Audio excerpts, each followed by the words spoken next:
had to learn over the years how wrong it was, what I did, and how much pain I caused you. I'm sorry. One by one, young killers walk into courtrooms where their fates are sealed with decades or even life behind bars. Some laugh at victims' families, smirk at the judge, or explode in rage as decades are handed down. Others shout, curse, or sit with a chilling smile while their futures disappear. These are the young killers' reactions to insane sentences. Case 1. Tyler Hadley, context of the crime. I don't expect forgiveness, and I know they will never forgive me, and I'm not expecting forgiveness. It happened in July 2011 in Port St. Lucie. Tyler Hadley was 17. Inside his home, he killed both his parents with a hammer. He hid the bodies in a bedroom and locked the door. Hours later, he hosted a party late that night. People smelled something, saw closed doors, and said nothing. Friends later recalled odd posts that night. Detectives pulled phone records and interviews to build a timeline. They collected photos, prints, and traces. They recovered the hammer and matched the stains. The picture that formed was planned violence and a cover after the fact. Officers arrested Hadley and took him to the station for questioning. Prosecutors filed 2 counts of first-degree murder. That was happening. I know it was taking a toll on her. It was keeping her up at night.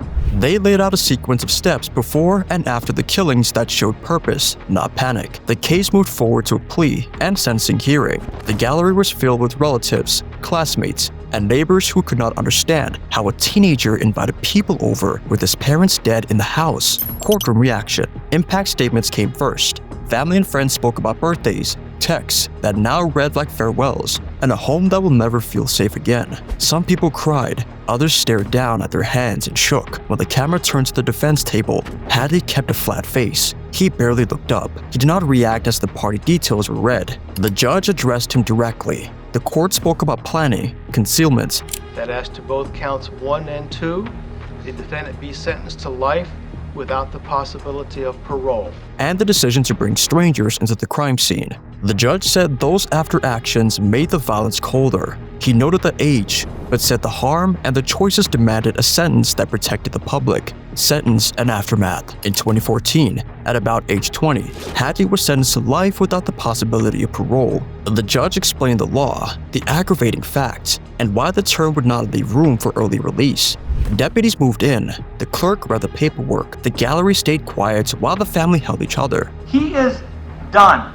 No jury in the world would buy the insanity defense in this case. Afterward, the case appeared in debates on juvenile life without parole and on warning signs that schools and families might miss. Trainers used it to talk about leaked comments, sudden behavior swings, and social posts that seem like jokes until it's too late. Counselors reminded students to report scary talk and to leave when a party feels wrong. A secret party after a double murder is one kind of cold.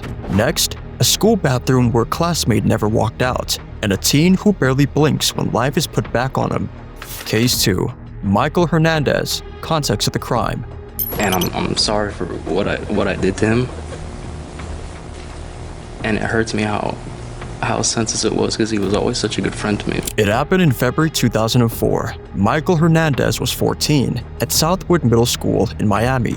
He lured his classmate Jamie Goff into a bathroom during the school day. Inside, he attacked with a knife and left him there. The act was planned, not sudden. Detectives searched his room and found writings, checklists, and rules that mapped out how he wanted to carry out a killing. Classmates described his fixation on knives and power. School cameras helped set the movement timeline. The knife was recovered. Medical findings matched multiple wounds and a close, confined assault. The state charged first-degree murder and moved the case through juvenile transfer so he would be tried as an adult. Courtroom reaction. Trial coverage focused on the planning. The state read parts of his journals. They showed how he prepared, chose a victim, and waited for moments where no one else would be in the hall. The gallery was full of students, parents, and staff who could barely look at the exhibits. At hearings and later at resentencing, Hernandez showed little visible emotion. He sat still, spoke softly, and kept his eyes down. Jamie's family gave statements about a trust broken inside a place that was supposed to be safe.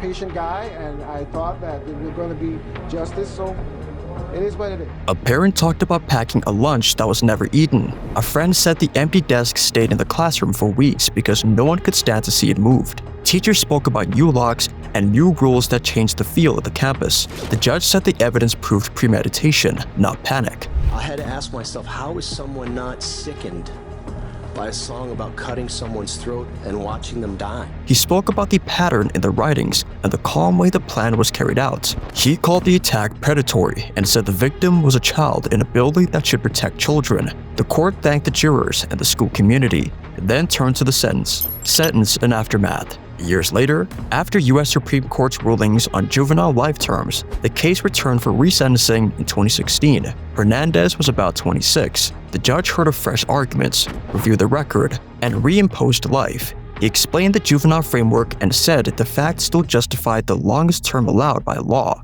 The case is now used in school safety training and juvenile resentencing seminars. Administrators review hallway coverage, bathroom checks, and silent reporting lines. Attorneys teach how writings, videos, and digital trails can show intent. For many, the still face in courts remains the detail they cannot forget. From a planned school killing to a teen who ran for the border after killing his grandmother. Watch how the fight ends with a plea and decades. The tone shifts from planning to panic fast. Case 3. Logan Mott, context of the crime. If my grandmother were alive, I don't know exactly what I'd say. Perhaps first I'd tell her I'm sorry. I am sorry. The world is a darker place without her presence, her tenacity, and her kindness. I once heard my grandmother described as being the guardian angel. I don't believe in angels, but if they do exist, no doubt my grandmother is one of them.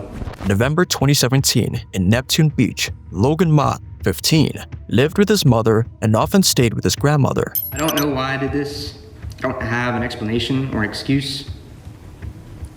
I don't blame my father or my mother or anyone else for that matter. When the family couldn't reach them, officers checked the home. The grandmother was missing. A grave was found near the house. Inside it, her body. Detectives followed a clear trail. A car tied to the home was gone. ATM withdrawals popped up north on the map. Border officers flagged the license plates and stopped Mott near the Canadian crossing. He was taken into custody. Back at the house, investigators collected shovels, clothing, and digital records. Phone data and search history added context to the days before the killing. The state charged second-degree murder. Prosecutors told the courts the act was violent, and the choices after it showed awareness of guilt. The defense pointed to age, panic, and mental health history. Both sides agreed the facts should be handled in adults' courts. The hearing calendar moved toward a plea. Courtroom reaction. At the plea and sentencing, Mott spoke in a quiet voice. He answered the judge in short, clear words.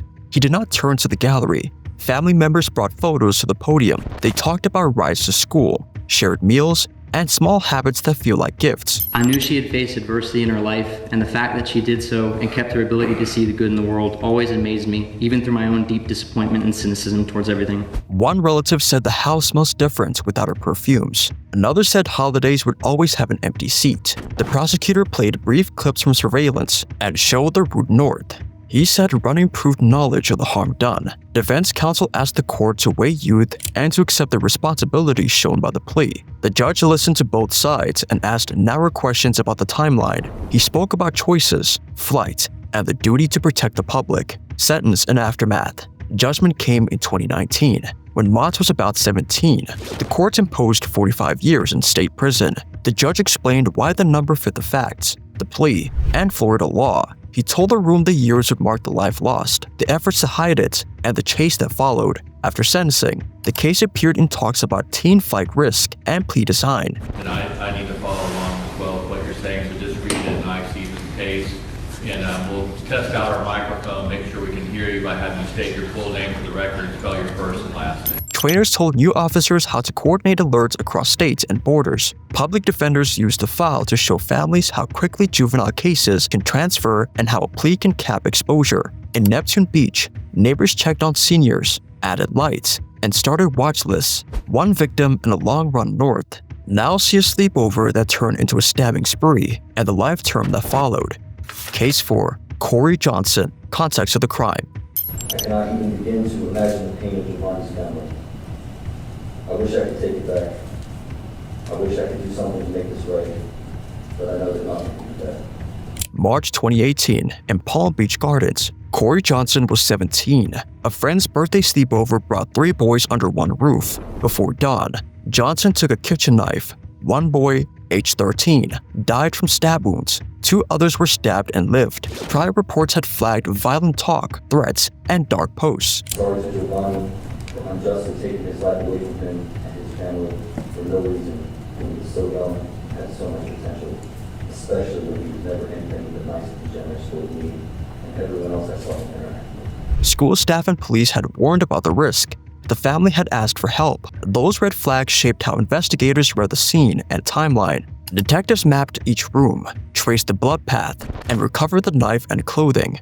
They pulled phone data and account records. Interviews filled the hours between games, sleep, and the attack. Emergency calls, body camera clips, and scene photos rounded out the record presented at sentencing. Prosecutors charged first-degree murder and attempted murder. The case stayed in adult court. The state later called mental health witnesses, yet tied that testimony to risk history. The picture offered at the hearings was planning followed by violence and very limited remorse. Courtroom reaction. When survivors and parents spoke, Johnson showed little visible emotion.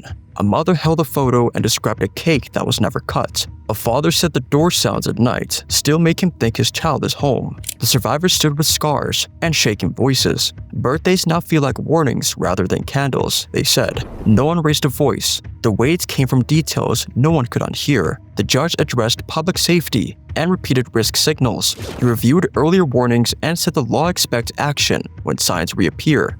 Sorry to Kyle for ruining our 10-year-long friendship, leaving him with nothing but an immense sense of guilt for my actions, when in reality not one bit of this was his fault. He told the gallery that hurt spreads from a hallway into a community, especially when a child is lost. Reporters noted how quiet the defendant remained, while the photos, scars, and dates were read into the record. Sentence and aftermath. Judgment came in 2023, when Johnson was about 22. The court imposed life in prison. The judge said the term reflected the death, the injuries, and the pattern of warnings that went unheeded. Deputies stepped forward. The clerk read the paperwork. The family stayed seated and breathed together. After sentencing, the case was cited in talks on monitoring red flags. Schools reviewed threat assessment teams and after-hours reporting. Parents learn to save posts and escalate when a teen moves from dark talk to concrete steps. Police agencies updated handoff protocols so warnings do not vanish between offices. Community groups organized parent nights, teaching families how to share concerns quickly with schools and police promptly. One night, many wounds. Next, a stroller on a quiet street, and a baby who never makes it home. Case 5. DeMarcus Elkins. Context of the crime. Count 2, felony murder. On the charge of felony murder, we find the defendant guilty of felony murder. March 2013, in Brunswick, DeMarcus Elkins was 17. A mother pushed a stroller with her 13-month-old son, Antonio Santiago. 2 teens approached on a residential street. A demand for money turned into shots. The mother was wounded. The baby was killed. Neighbors ran to their porches and called 911. Patrol units closed streets, while detectives gathered shell casings, canvassed for witnesses, and pulled nearby camera footage. A nearby witness described a quiet morning broken by 3 sharp cracks and screams. Investigators traced a handgun and matched ballistics to the rounds at the scene.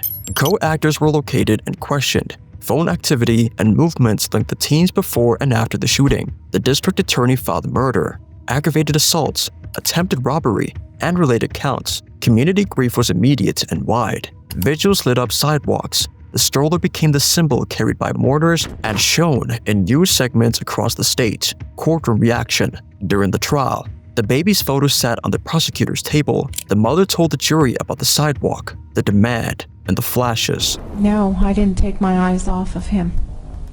You never looked at the gun? For a second. You only looked at the gun for a second. She spoke of holding her child and feeling the weight shift in her arms. The gallery cried quietly while deputies passed tissues down the rows. Elkins showed limited emotion as the testimony moved from the mother to the ballistic expert and back to the path of the gun. The judge spoke to the jury about reasonable doubts. then turned to the harm. He called the act senseless terror and extreme cruelty. He said a small child was targeted because a teenager wanted control of a moment. Reporters wrote that the courtroom felt both angry and empty. Let me tell you about this. Today, a teenager on trial for allegedly killing a baby boy heard from the state's star witness, his alleged accomplice. As if everyone had run out of air. Sentence and aftermath. A verdict and sentence came the same year, 2013.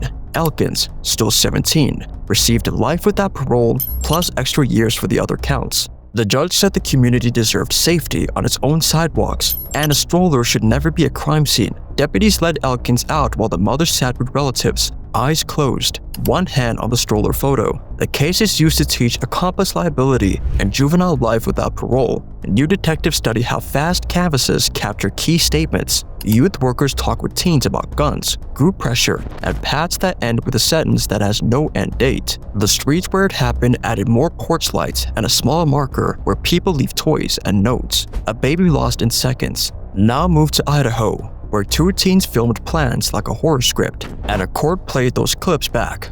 Case 6. Brian Draper. Context of the crime.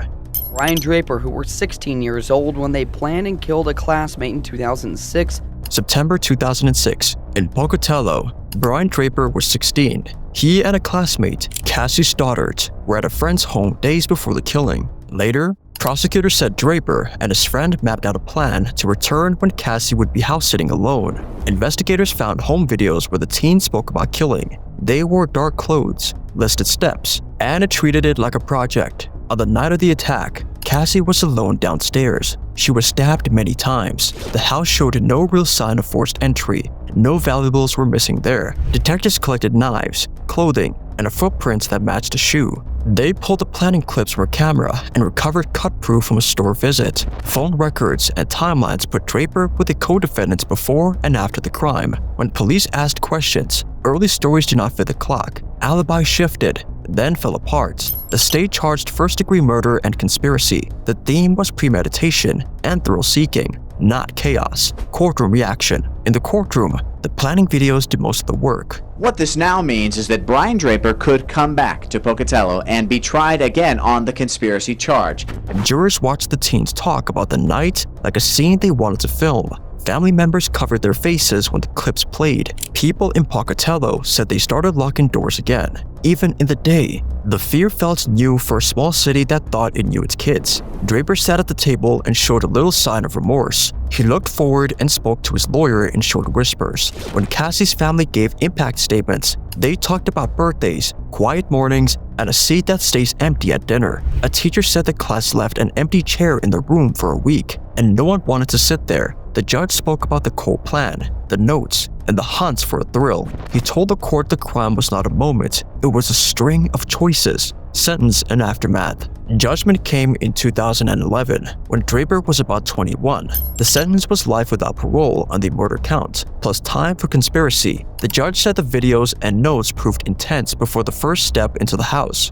Deputies led Draper away as the family held each other and stared at the floor. After the case, schools in the area trained staff to notice fixation on violence and to report threats, even when they sound like jokes. Police used the file in recruit classes to show how planning evidence can anchor a murder case. Lawyers point to it in juvenile life debates because the age is young, the planning is clear, and the harm cannot be undone. 2 boys, 1 plan. The other half had his own camera time and his own life sentence. Case 7. Tori Adamczyk. Context of the crime.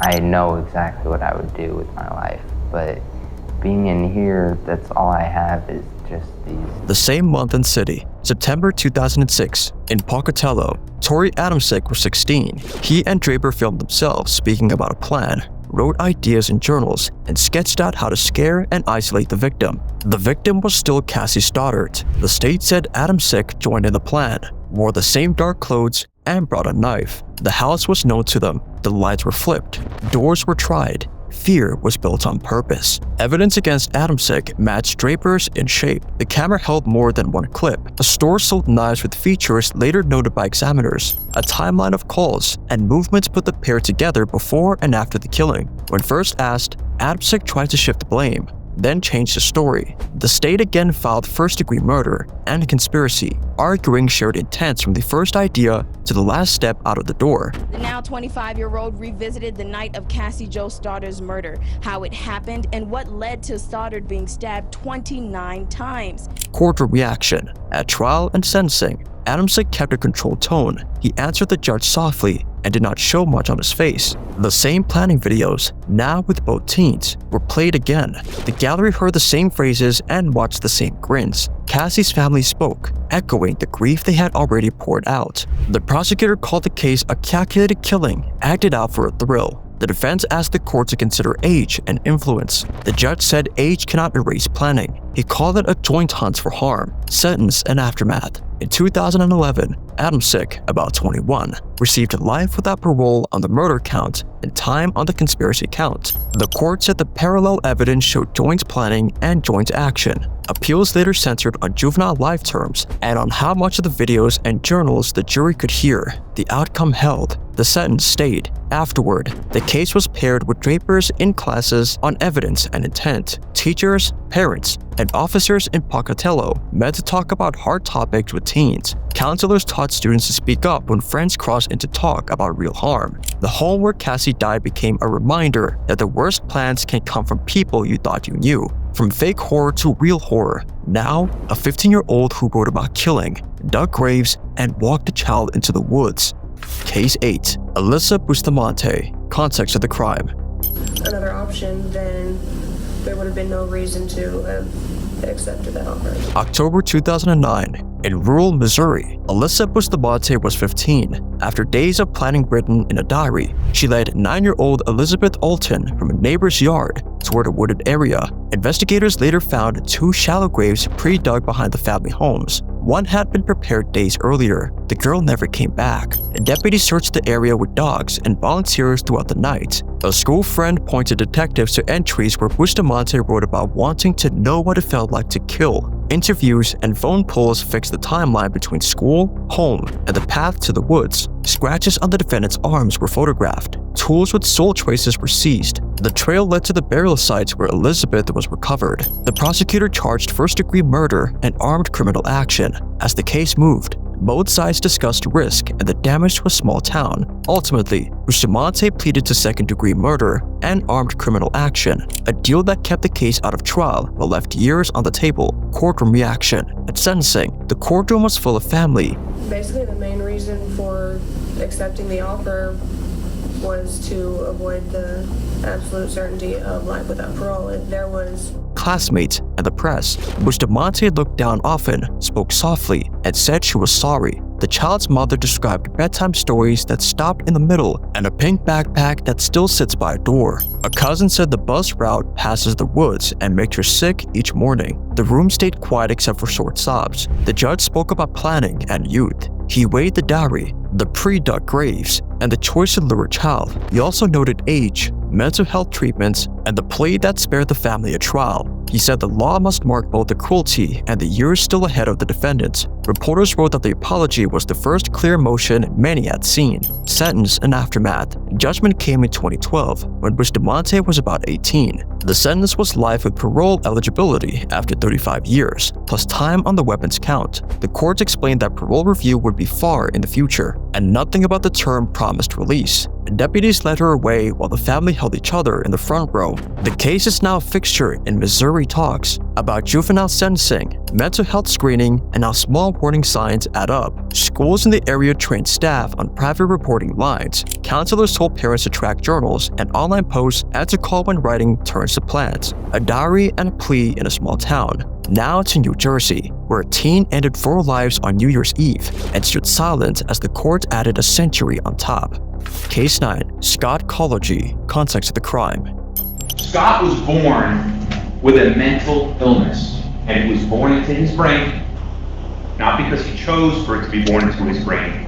December 31, 2017, in Long Branch, Scott Collegy was 16. Inside a family home on New Year's Eve, he took a rifle and shot 4 relatives. Calls flooded 911. Officers entered a quiet house that would never feel like a home again. The weapon was secured. Surviving relatives gave statements in shock. Prosecutors filed multiple murder counts and weapons offenses. Search warrants pulled devices and data from the home. There was no long chase. The facts were close, domestic, and final. As hearings began, the surviving family spoke about holidays that now feel like funerals and rooms that no one enters. I don't have the document, so I don't even know what we're talking about. May I approach? Courtroom reaction. When the families addressed the courts, Colleague mostly looked down. Few words, blank face. A relative described sitting 4 places at a table and taking them away. Another said the sound of a back door still makes her jump. The judge listened without interrupting. He told the room that homes must be safe and that an attack inside a home tears a family in a way that law can barely measure. The defense asked the court to consider age, brain development, and the possibility of change. The prosecutor pointed to 4 lives lost and the risk to anyone around the defendant if he were ever released. The gallery sat still. Reporters described a courtroom frozen by the weight of what had been done on a night meant for hope, sentence, and aftermath. In 2023, when Colleague was about 22, the judge imposed 190 years. The number reflected 4 murders and the state law on stacking terms. Deputies moved to remand. The courts explained that parole, if it comes, would be beyond our normal lifespan. Survivors left in small groups, holding each other's hands. The case now appears in home violence prevention sessions and safe storage talks. Schools added trauma counselors, extra patrols, and lockbox campaigns in affected neighborhoods citywide this year. Faith groups host memorial services each year, reminding neighbors to check on families who seem isolated. Police trainers use the file to teach how to clear homes safely after mass harm in close quarters. The address will always be a marker for a city that had to learn how to mourn together. 4 deaths on a holiday night froze the state. Our last case is new and raw. A 15-year-old who heard life without parole before learning to drive. Case 10, Carly Madison Gregg. Context of the crime. You answer out loud. As to count 1, we, the jury, find the defendant, Carly Madison Gregg, guilty of first-degree murder as charged in the indictment. Beginning on the first row, ma'am, is that your verdict? In 2024, Carly Madison Gregg was 15. Police were called to a family home after neighbors heard shots. Inside, officers found her mother dead and her stepfather wounded. The stepfather told responders the shooter was the teen. Investigators secured the scene, recovered the handgun, and noted no signs of forced entry. They traced the weapon to a family source and logged how easily it had been reached. Detectives built a timeline from 911 audio and body cameras. They pulled messages that showed rising anger in the days before the attack. Friends told police the teen had withdrawn from schoolmates and posted dark notes. Forensic work tied the recovered rounds to the pistol found near the door. Prosecutors filed a murder and attempted murder charges in adult court. Since the entry of the order, and this is obviously a most serious event, and while you certainly have a right to have a mental evaluation done. Courtroom reaction. At hearings, Gregg kept a tight, flat look. She answered the judge in 1 or 2 words. The survivor spoke about waking at night to the sound of a gun that was gone from the room, yet still there. He said a family table has 2 empty chairs now, one by death and one by prison. A relative described packing away photos to stop young cousins from asking where their aunts went. The judge talked about trust inside a home and the danger when a gun can be lifted from a shelf or drawer. He noted the age, but said the law must weigh the harm and the clear choices. He kept the room steady, warned both sides about contact with witnesses, and moved the case to sentencing without delaying. Sentence and aftermath. The verdict and sentence came in 2024, the same year as the crime. At 15, Gregg received life without parole. The court said the term reflected a killing inside the family, a second victim who lived, and the risk shown by the planning messages. A deputy stepped in. The teen was led through the side door. The gallery stayed seated until the room was quiet. The case has already sparked new debates about juvenile life without parole. Local groups now push safe storage laws, fresh lockboxes, and school counseling for teens in crisis. Police held town halls on how to flag threats early and how to ask a court for an emergency removal of guns from a home. A vigil was held on the block where neighbors lit candles and promised to check in on one another more often. 10 young defendants, 10 rooms that felt silent. Their ages were small, their choices were not. Some stared past families, some smiled, and none of it softened the years.